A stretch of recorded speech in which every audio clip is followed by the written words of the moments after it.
Thank you all for coming tonight. It's delightful to see this room so full of friends from old friends and new friends and fans of art and fans of pop art. So welcome to the Middle East Institute. My name is Stu Jones. I'm the president of the Middle East Institute.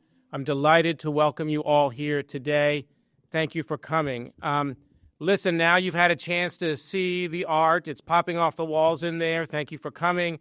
We're going to have a lovely panel discussion now with Lynn. And obviously, for something like this, there's a lot of elements that go into this production. And we're so blessed to have a terrific team here at MEI to pull all this together. But first, let me thank Andrew Scott from the Open Mind Project, who's our lead sponsor for tonight's show. Thank you very much, Andrew.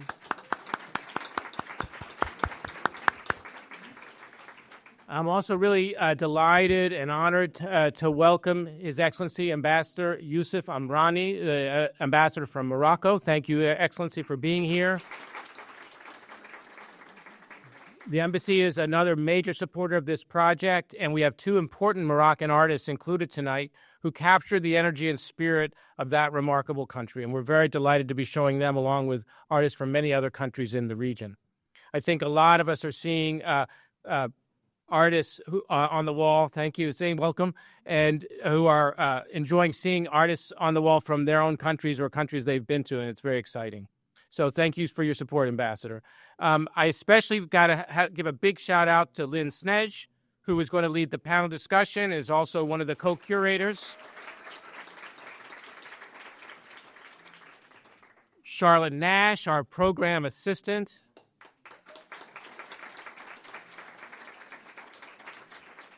Leila Jalala, our co-curator. Jadala, excuse me, Leila, beg your pardon. And of course, all of you know Kate Seeley. Kate is the driving force behind tonight's show. She's the driving force behind MEI's arts and culture programs. She's the one who makes all these things possible. So a special show of thanks and gratitude to Kate Seeley. And now it's my special honor to introduce again Ambassador Yousef Amrani, the ambassador of Morocco. As I mentioned, his embassy is very supportive of tonight, and for that reason, we asked him to share a few words before the panel discussion. Thank you, Ambassador.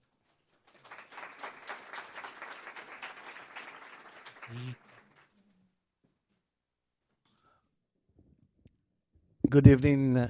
Thank you very much. I'm very happy to be here tonight with these beautiful faces.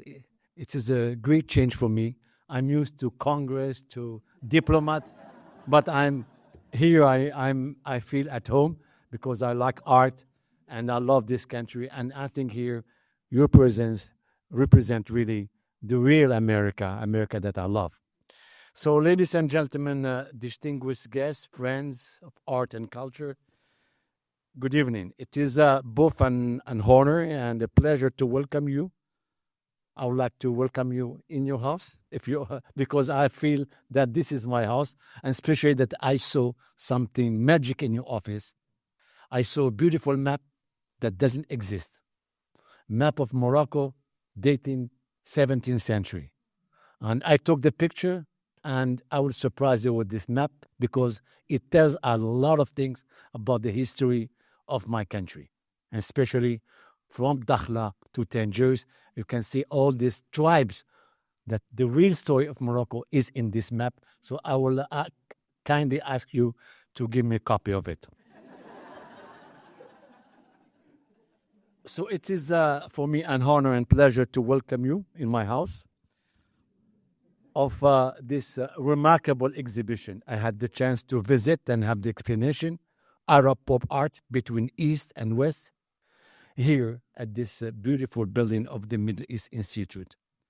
Allow me first of all to thank you, to thank the President Stuart Jones and to Kate also, as well as Lynn, Director of Arts and Culture, and all the team of the Middle East Institute. Your dedication in promoting cultural dialogue is truly recommendable, and especially in this time of conflict, of crisis. And here you are given a message that culture, paintings can play an important role in bringing people together in this very complex situation. So thank you for that also.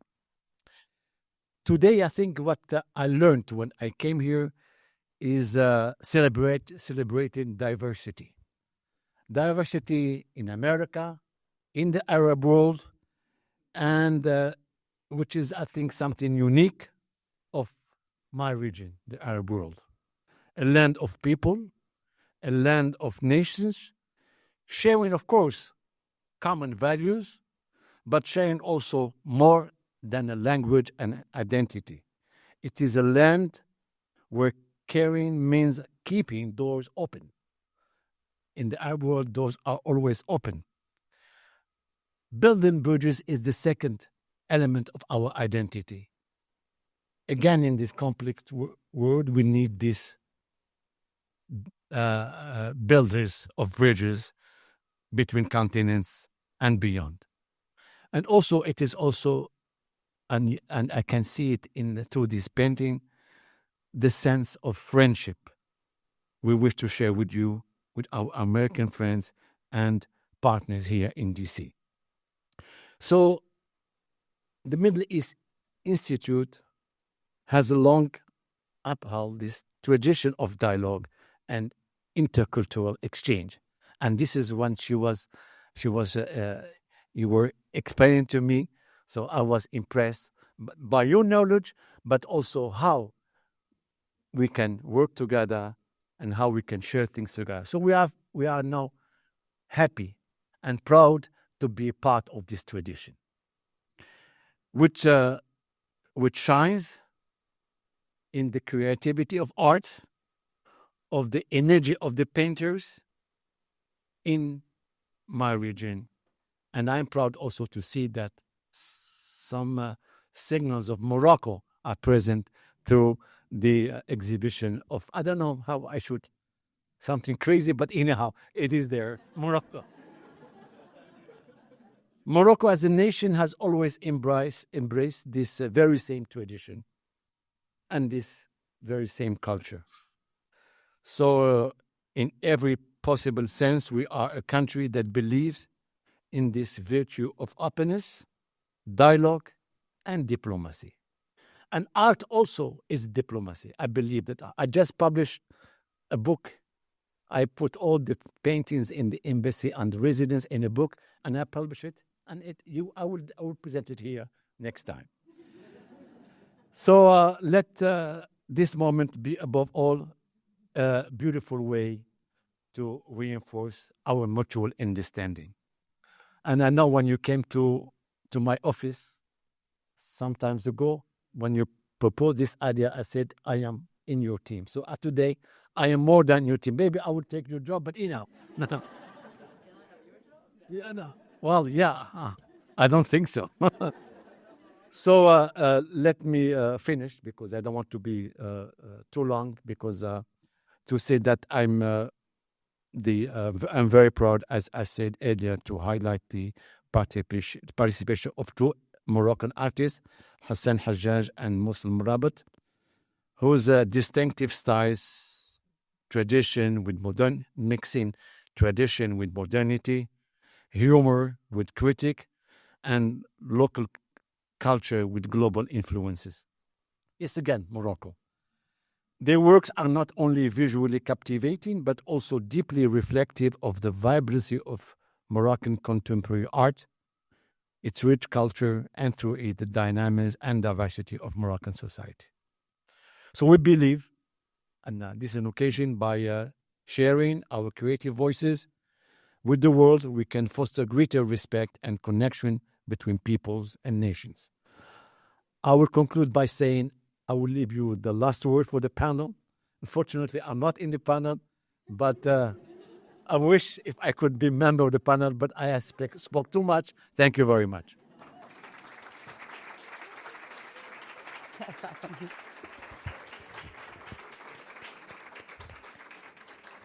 Thank you, Mr. Ambassador, for your inspiring words. We're so delighted you're here. We're so delighted to have such a wonderful turnout for this very exciting show tonight, Arab Pop Art.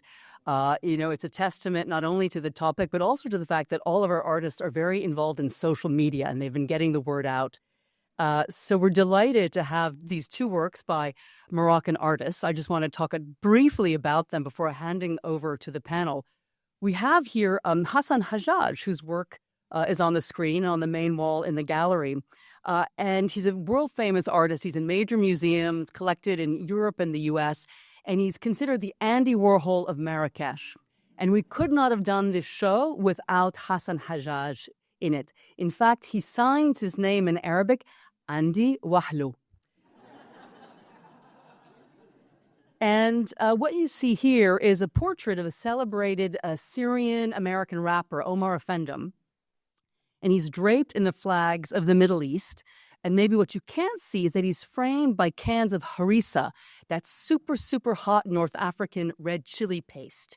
And it's explosive, this painting, in color and form and meaning. And it really reflects his signature style, this vibrant fusion of photography, fashion, cultural identity, and politics. And he really sort of sets the stage for this show of pop art, which we hope you enjoy tonight. We have 14 artists in the show from Saudi Arabia, from Qatar, from Yemen, from Lebanon, Syria, Palestine, Egypt, Tunisia, in addition to Morocco. And they're all very playful and tongue-in-cheek, but all very political. So if you don't have time for the gallery tour, which will follow the panel, please stop and read the wall labels. And if you don't have time for that, we'll have a gallery tour up on our website. So the show is up till January 23rd. Spread the word, bring your friends. The gallery is open Mondays through Fridays from 10 to 5. We're also open late on the first Friday of every month for the DuPont Circle First Friday tradition. But this Saturday, September 13th, if you haven't had enough, come on back because we're open till 11 p.m. for DC's Art All Night Festival. And we're featuring not only the art, but we'll have in this room live oud and tabla music. And we regularly get about 1,000 people to our Art All Night events. And that's 1,000 people, young Americans coming through our gallery, experiencing the diversity, the richness, the vibrancy, and frankly, the coolness of Arab culture. And that is 1,000 people whose interest in the Middle East may be sparked by this exhibit, 1,000 people whose stereotypes of the region may be exploded by this exhibition, and 1,000 people who will definitely find a welcoming place for connection and dialogue with Arab humanity during this very difficult and painful time. And the exhibit will also be accompanied by programming throughout the duration around the various themes. One of our upcoming programs, thanks to the ambassador, on Thursday, October 16th, is a wonderful documentary about a Moroccan dancer and producer who worked with the avant-garde La Mama Theater in New York City for decades, introducing Berber dance and tradition to Americans. And the director will be coming down from New York, and we'll be having a great discussion. So thank you, Mr. Ambassador, for that recommendation. I also want to thank Andrew Scott, the lead sponsor. You got to wave your hand, Andrew, of the Open Mind Project. He is a great supporter of Middle Eastern art, has been very involved in the Saudi art scene. So really, we're so grateful, of course, so grateful to the Embassy of the Kingdom of Morocco. We are a cultural center in tough times. So every penny, every dirham means so much to us. We are so grateful. And if you too want to support us and this gallery and everything we do, become a friend of the MEI Art Gallery. We have QR codes on the desks outside and around, and pick one up as you leave, and please come support us. And now a little bit about our two curators, our wonderful co-curators. Lynn Snej, if you don't know her, is the director of our Arts and Culture Center. She is sort of the brainchild behind this pop art. She's been dreaming of pop art, I think, since she was a little girl. And it is the second show that she's officially co-curated for MEI. She's basically co-curated all of the 14 shows we've done. She's been indispensable to all of our exhibitions. Really amazing. Thank you, Lynn. And Leila Jadallah, yes.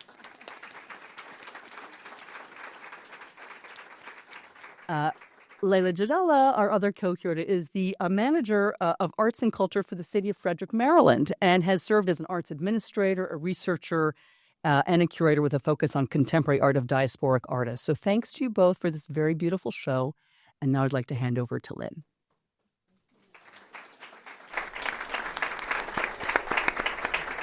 Can everybody hear me? Yes. Okay. Well, after such warm welcoming words, I am so pleased to see so many people for the kickoff of Arab Pop Art in DC.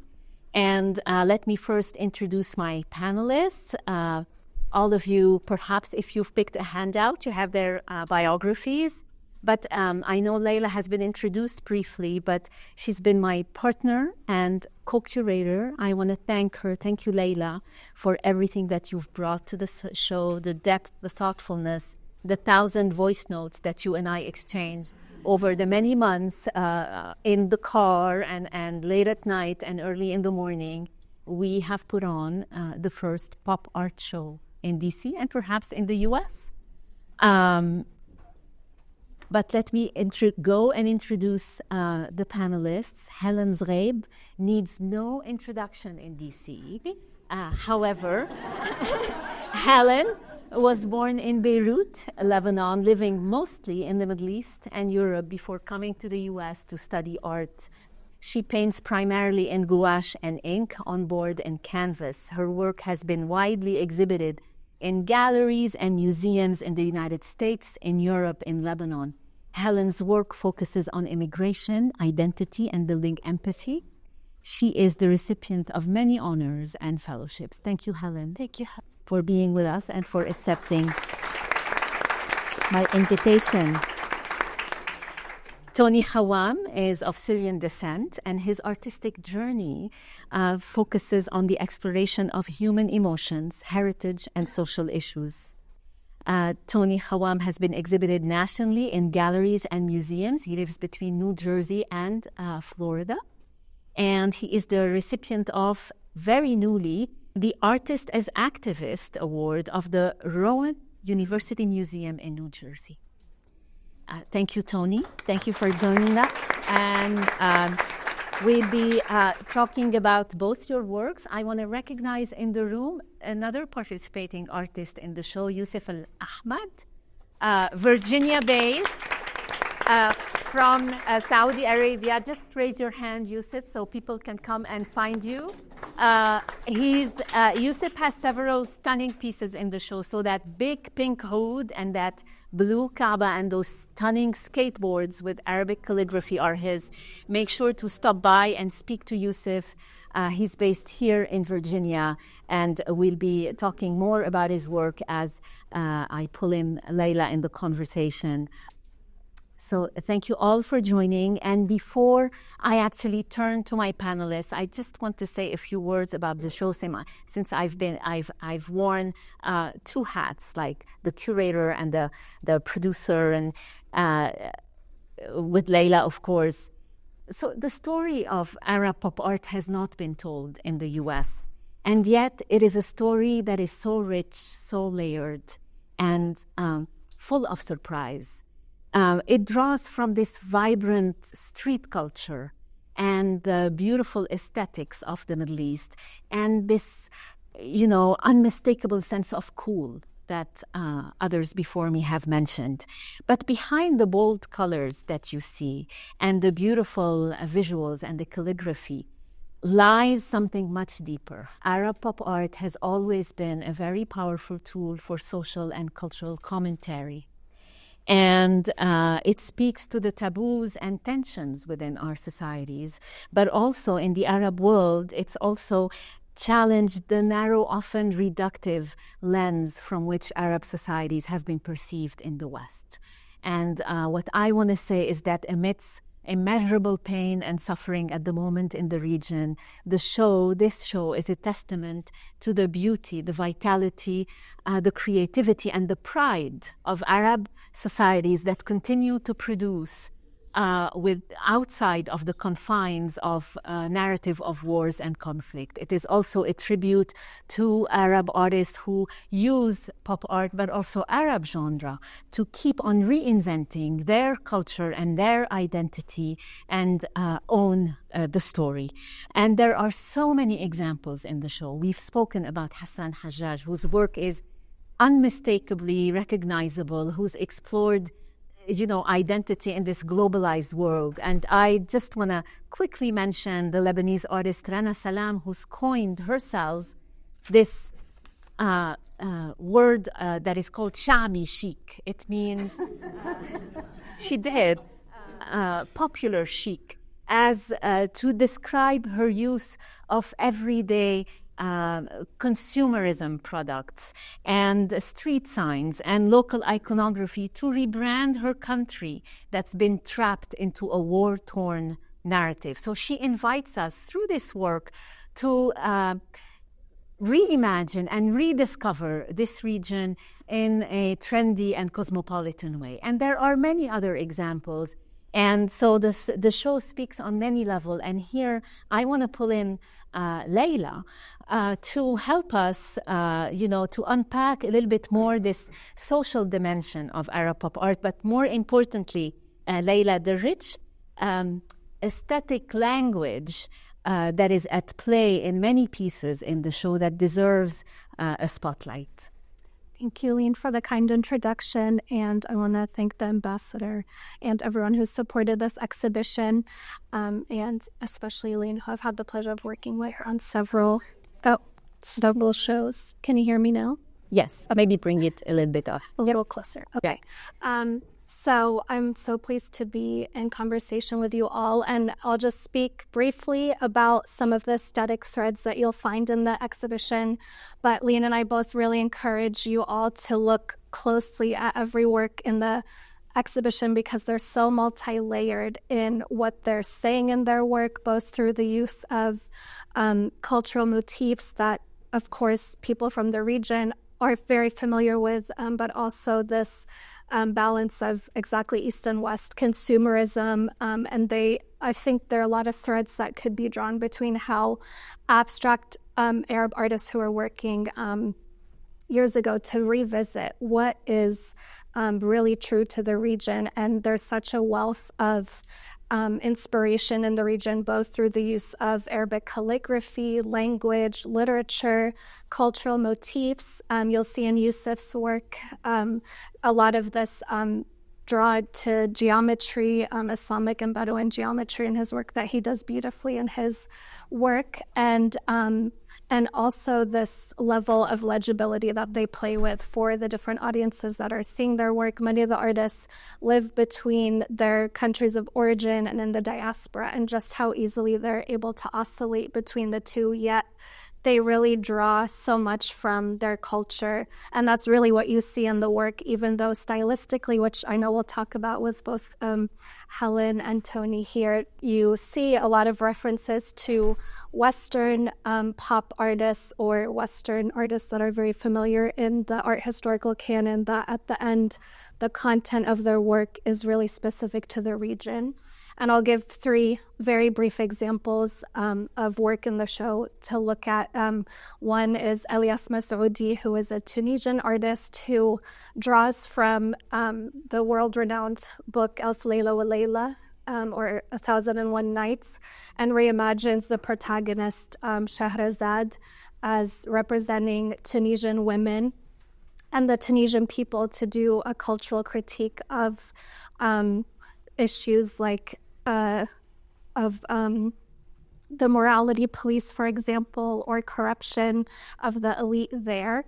And he uses sequins and these interesting cartoonish kind of style to really represent that and create this series, which he's been working on for multiple years through that, very historical, well-known story that's well-renowned all over the world and originated in the region.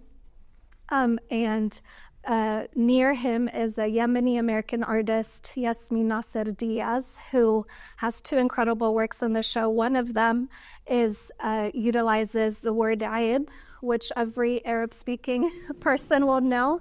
is a very heavy word and represents so much. It's difficult to translate into English, but it's associated with the word shame. And she talks about that through a very personal lens as an adolescent woman, where she, if at the work, represents an image of herself as an adolescent girl with the word Aib branded on her head, essentially through the use of neon. So it's playful, but it really represents something that is a heavy weight, I think, for women in the region. And everybody will be familiar with, like, what will the people say, is such a common concern for the Arab community. And then lastly, I will just mention briefly the Palestinian artist Rasha Alian, who's based in the UK. She is one of the most visible artists who references Western pop art style that many of you will be familiar with, but the content, again, goes back to addressing what is representative of the region and some of the historical moments. The three works we have in the show, one is about the Egyptian Revolution in 2011, but she incorporates a lot of subversive messaging, as well as a Palestinian, through the use of the cactus, which represents patience and resistance. And then you'll see in the two prints, there's a lot of subtle references to female revolutionaries as well. Fantastic. Thank you, Layla. That gives people a very good frame at how they can go and peel some of the works. And Layla and I will take whoever would like on a tour after the panel, but we leave you some room to network before we actually draw you into in the gallery again. I want to turn to you, Tony, and we're going to pull up your beautiful two works on the screen in the show so people can see them and we can talk about them. There are two pieces, South Beach, Belly Boogie, and Blue Dream, from your series, Living the Dream. And I will ask you to speak about those two works, but I just want to say they are reinterpretations of very famous masterpieces. So maybe you can start there and, talk more about them and how they speak to those masterpieces. Sure. I was born in Aleppo, Syria, and immigrated to the U.S. When I was a teenager with my family. And my heritage was always with me. As an artist, I always felt I need to bring some of my heritage into my own artwork to differentiate myself from the rest. And of course, getting to a certain style takes time and takes a lot of practice, studio practice. And I realized that my heritage is so important that it's the first civilization in the world. Why don't I bring that first civilization into the newest civilization in the world, America, and bringing those two heritages together? And by studying art history, I knew Picasso, Matisse, all the other modernists, they borrowed some ideas, design, from different cultures, and specifically from ancient Mesopotamian and Egyptian, and later on from African art. So I thought this is a great way to differentiate myself, is I want to bring my culture into the American culture. So I focused on several iconic figures from history. And of course, I started with the most iconic figure. It's called Ishtar. Ishtar is the first female goddess of love and war. And how do you do this? Love and war. And this is the beginning of civilizations. The Greek took that idea when they occupied the Middle East, and they created Aphrodite. The Egyptian created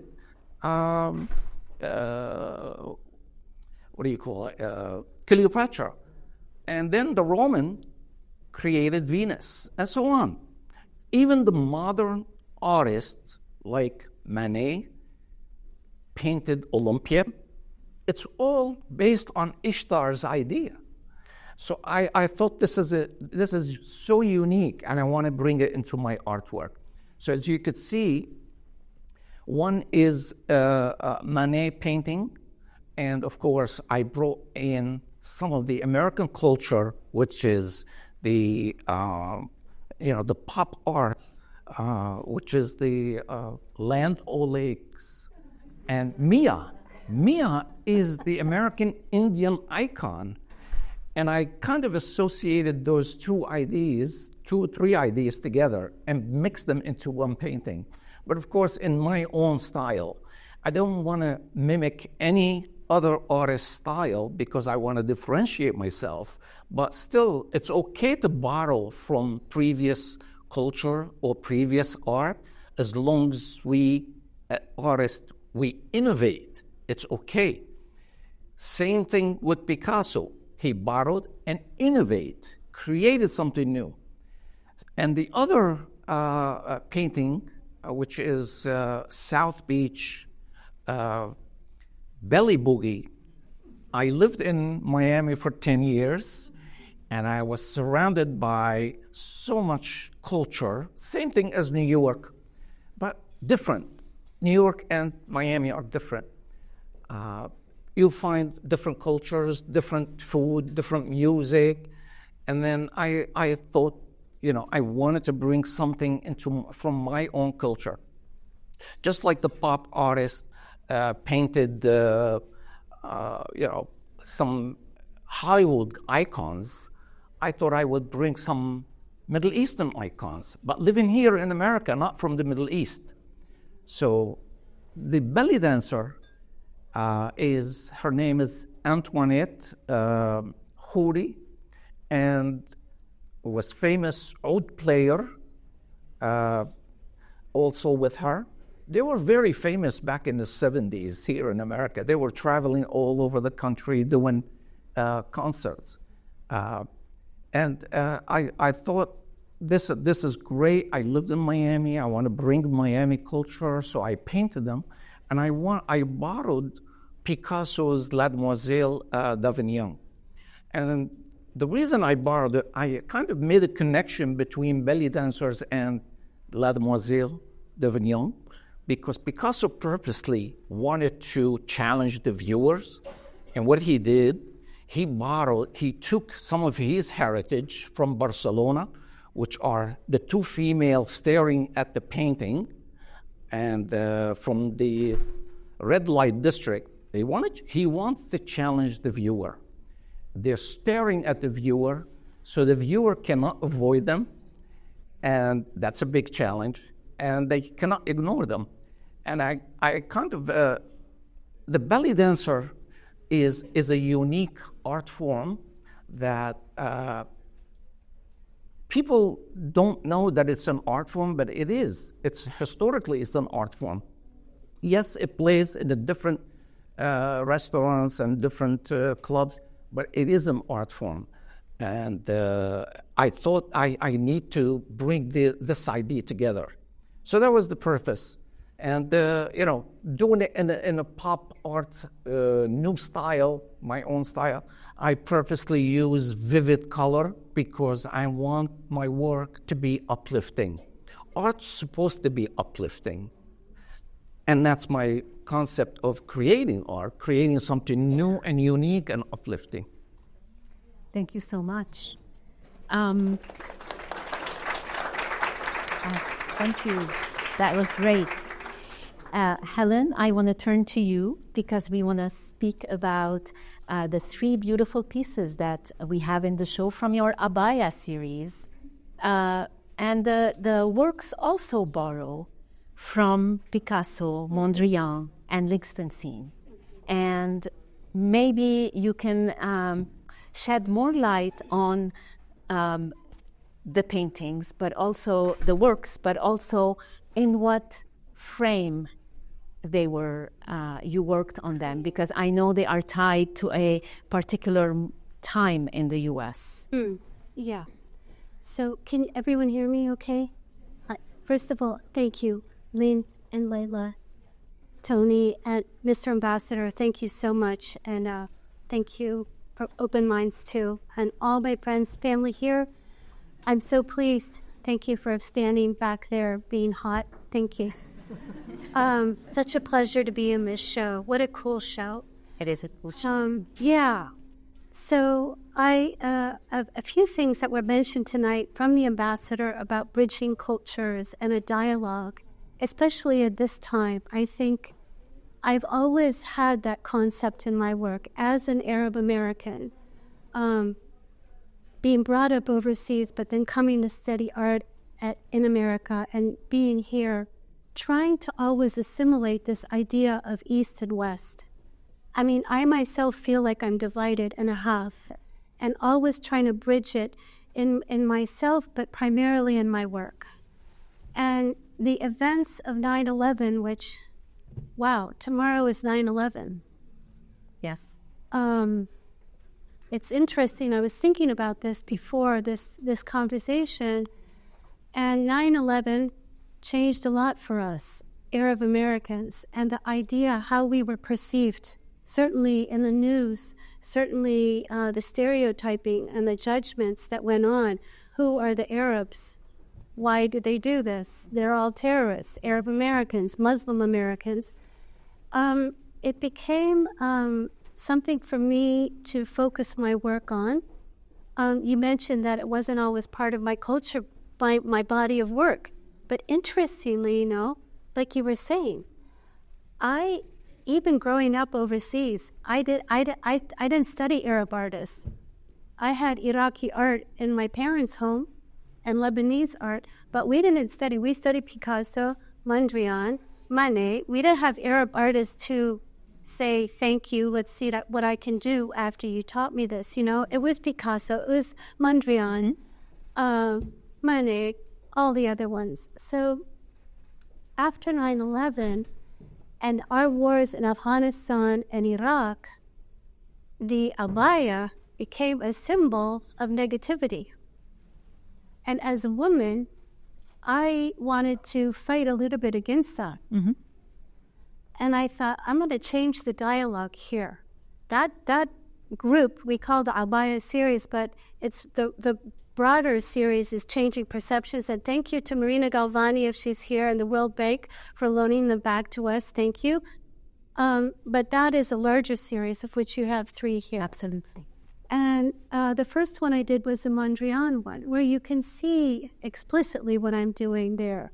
It is The one on the left. yes. Yes, just for people. Very determinedly, I thought, well, let's talk about this, and how can I get the East and West together and change the dialogue and have a conversation. I'm not asking you to agree with me, but I'm just asking you to look at this broader concept in a different way and not make a quick stereotype or a judgment. So she was the first one. And then I called them my ladies, they just kept coming out and coming out and coming out, and I couldn't stop them. So, yes, you see my reference to Picasso, and of course, that's actually Léger and Lichtenstein, both who I borrowed from. Stealing a little bit, but at least they're dead. I'm not stealing from contemporary artists. I'm stealing from dead artists, which is a little bit.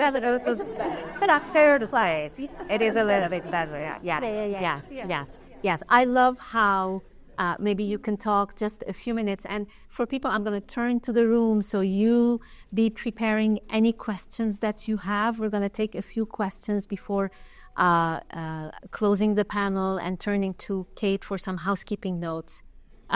It is wonderful that each one has like a veil over something. Can you, one has it over her mouth and the 2 others have them over their eyes. Could you speak to that? Yeah, I mean, I wanted to really use the sense of the abaya, but I wanted to be true to the sense of Mondrian's colors, which are in his later age, those primary colors. By the way, it's very difficult to balance those colors. It was really hard. When you have fewer colors, it's harder to balance and get the composition right. So for me, it was important to get that blue back up there. I didn't want to, there was a compositional element to what I was doing there, but I also wanted to give the sense that this is the abaya, and she did have that on. As well as in the one with Wittgenstein, that's Leger, actually. Yeah. Leger, and actually you can find an image of him where he does have a sort of mask over the eye, and I just love that. So I used that as opposed to, it wasn't my brilliance at all, sadly. It wasn't. But I mean, I just, and it worked. And the blonde hair, another, something that I always get when these paintings are shown, why do you use blonde hair if you're talking about sort of Arab women? But I'm also talking to a very Western audience, not here necessarily tonight. But when these paintings showed, I am addressing very specifically a Western audience. So the relation, and blonde equals America, like your Miami people. Yeah, kind of. It does, weirdly. Yeah. Thank you for that, Helen. Agreed. I'm going to turn to the floor here, and we have 2 traveling mics. Questions? Any? Yes? There's a question here.